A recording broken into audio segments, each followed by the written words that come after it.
Le rouge et le noir, chronique du XIXe siècle, écrit par Stendhal en 1830, lu par Équilivre, livre audio.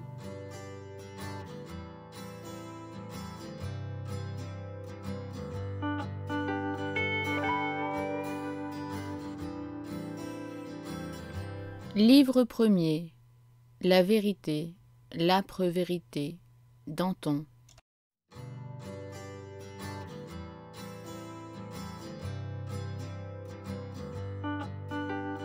Chapitre 10. Un grand cœur et une petite fortune. But passion must dissembly yet betray, even by its darkness, as the blackest sky foretell the heaviest tempest. Don Juan. Monsieur de Rênal, qui suivait toutes les chambres du château, revint dans celle des enfants avec les domestiques qui rapportaient les paillasses. L'entrée soudaine de cet homme fut pour Julien la goutte d'eau qui fait déborder le vase. Plus pâle et plus sombre qu'à l'ordinaire, il s'élança vers lui. Monsieur de Rênal s'arrêta et regarda ses domestiques. « Monsieur, lui dit Julien, croyez-vous qu'avec tout autre précepteur vos enfants eussent fait les mêmes progrès qu'avec moi ?» Si vous répondez que non, continua Julien sans laisser à monsieur de Rênal le temps de parler, comment osez-vous m'adresser le reproche que je les néglige?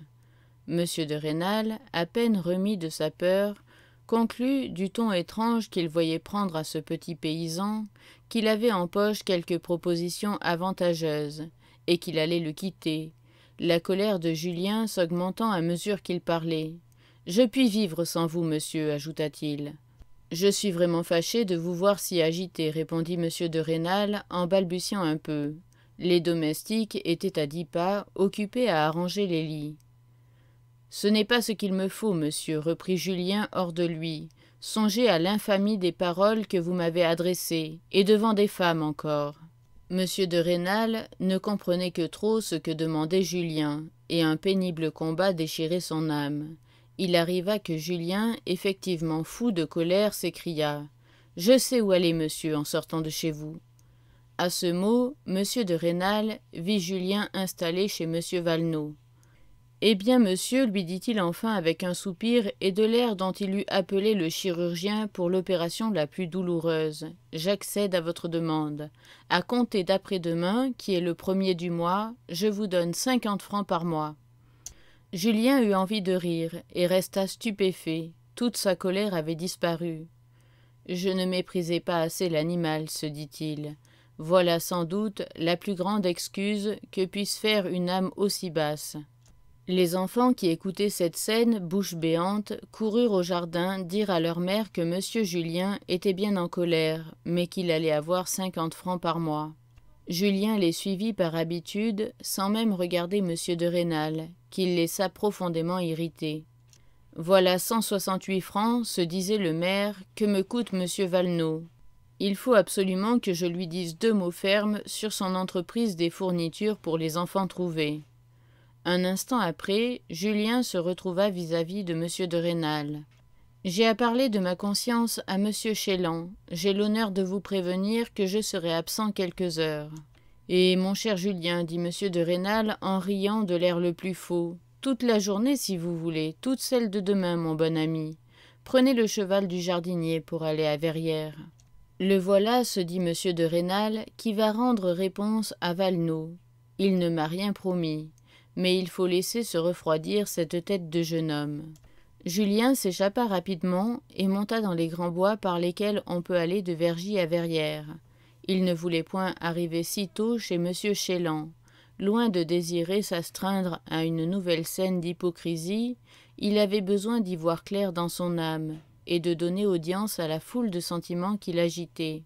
« J'ai gagné une bataille, se dit-il aussitôt qu'il se vit dans les bois et loin du regard des hommes. J'ai donc gagné une bataille. » Ce mot lui peignait en beau toute sa position et rendit à son âme quelque tranquillité. « Me voilà avec 50 francs d'appointement par mois. Il faut que monsieur de Rênal ait eu une belle peur, mais de quoi ? » Cette méditation sur ce qui avait pu faire peur à l'homme heureux et puissant contre lequel 1 heure auparavant il était bouillant de colère acheva de rasséréner l'âme de Julien. Il fut presque sensible un moment à la beauté ravissante des bois au milieu desquels il marchait. D'énormes quartiers de roches nues étaient tombés jadis au milieu de la forêt du côté de la montagne. De grands hêtres s'élevaient presque aussi haut que ces rochers dont l'ombre donnait une fraîcheur délicieuse, à 3 pas des endroits où la chaleur des rayons du soleil eût rendu impossible de s'arrêter. Julien prenait haleine un instant à l'ombre de ces grandes roches, et puis se remettait à monter. Bientôt, par un étroit sentier, à peine marqué et qui sert seulement aux gardiens des chèvres, il se trouva debout sur un roc immense, et bien sûr d'être séparé de tous les hommes. Cette position physique le fit sourire. Elle lui peignait la position qu'il brûlait d'atteindre au moral. L'air pur de ces montagnes, élevé, communiquait la sérénité et même la joie à son âme. Le maire de Verrières était bien toujours à ses yeux le représentant de tous les riches et de tous les insolents de la terre. Mais Julien sentait que la haine qui venait de l'agiter malgré la violence de ses mouvements n'avait rien de personnel. S'il eût cessé de voir M. de Rênal, en 8 jours il l'eût oublié. Lui, son château, ses chiens, ses enfants et toute sa famille. Je l'ai forcé je ne sais comment à faire le plus grand sacrifice, quoi plus de 50 écus par an. Un instant auparavant je m'étais tiré du plus grand danger. Voilà 2 victoires en 1 jour, la seconde est sans mérite. Il faudrait en deviner le comment, mais à demain les pénibles recherches. Julien, debout sur son grand rocher, regardait le ciel, embrasé par un soleil d'août. Les cigales chantaient dans le champ au-dessous du rocher. Quand elles se taisaient, tout était silence autour de lui. Il voyait à ses pieds 20 lieues de pays. Quelque épervier, parti des grandes roches, au-dessus de sa tête, était aperçu par lui, de temps à autre, décrivant en silence ces cercles immenses. L'œil de Julien suivait machinalement l'oiseau de proie. Ses mouvements tranquilles et puissants le frappaient. Il enviait cette force, il enviait cet isolement. C'était la destinée de Napoléon. Serait-ce un jour la sienne ?